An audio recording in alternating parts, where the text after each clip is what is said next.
एक घने जंगल में एक ऊंचे पेड़ पर एक कौआ रहता था। उसने पेड़ की डाल पर अपना सुंदर सा घोंसला बनाया था। वह अपने घोंसले में बहुत खुश रहता था। कुछ दिनों बाद कौए ने अपने घोंसले में अंडे दिए। वह बहुत प्रसन्न था और बेसब्री से अपने बच्चों के निकलने का इंतजार करने लगा। उसी पेड़ के नीचे एक दुष्ट सांप रहता था। एक दिन जब कौआ भोजन की तलाश में बाहर गया हुआ था, तभी वह सांप चुपचाप अपने बिल से बाहर निकला। वह धीरे धीरे पेड़ पर चढ़ा और घोंसले तक पहुंच गया। उसने अंडों को एक एक करके खा लिया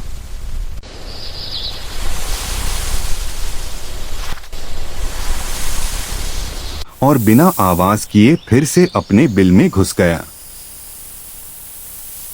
जब कौआ वापस आया तो उसने देखा कि उसके अंडे गायब हैं।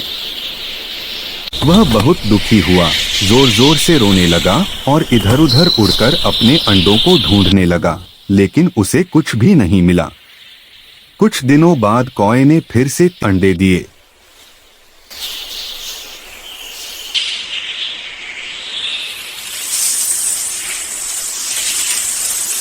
लेकिन दुर्भाग्य से इस बार भी जब कौआ बाहर गया, वही सांप फिर से पेड़ पर चढ़ा और अंडे खा गया।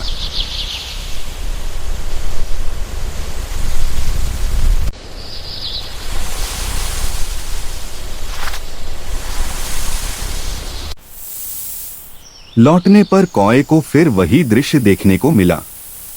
वह बहुत रोया, विलाप किया, लेकिन उसे समझ नहीं आ रहा था कि अंडे कैसे गायब हो रहे हैं। तीसरी बार कौए ने अंडे देने के बाद एक चाल चली।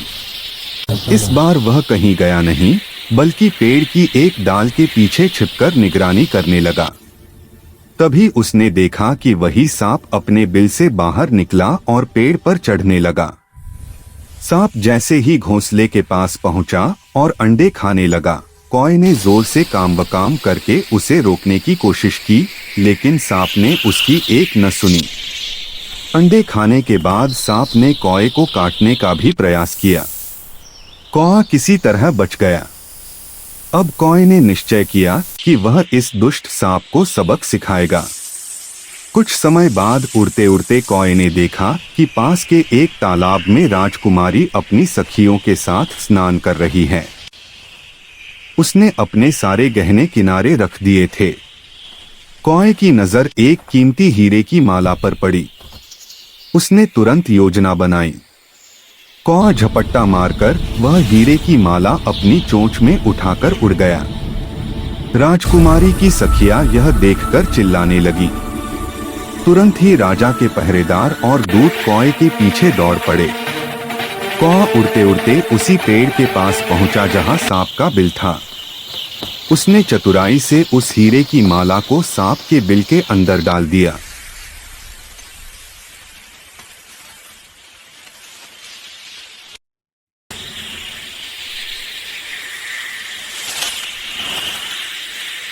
डर के मारे और क्रोध में आकर सबने मिलकर सांप को मार डाला।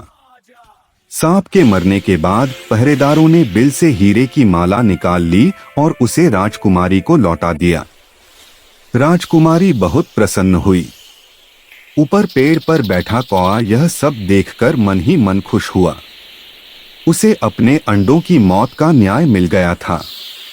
इस तरह बुद्धि और धैर्य से कौए ने अपनी समस्या का समाधान किया और दुष्ट सांप को उसके कर्मों का फल मिल गया। शिक्षा: बुद्धि बल से बड़ी होती है। समझदारी और धैर्य से हर समस्या का समाधान निकाला जा सकता है।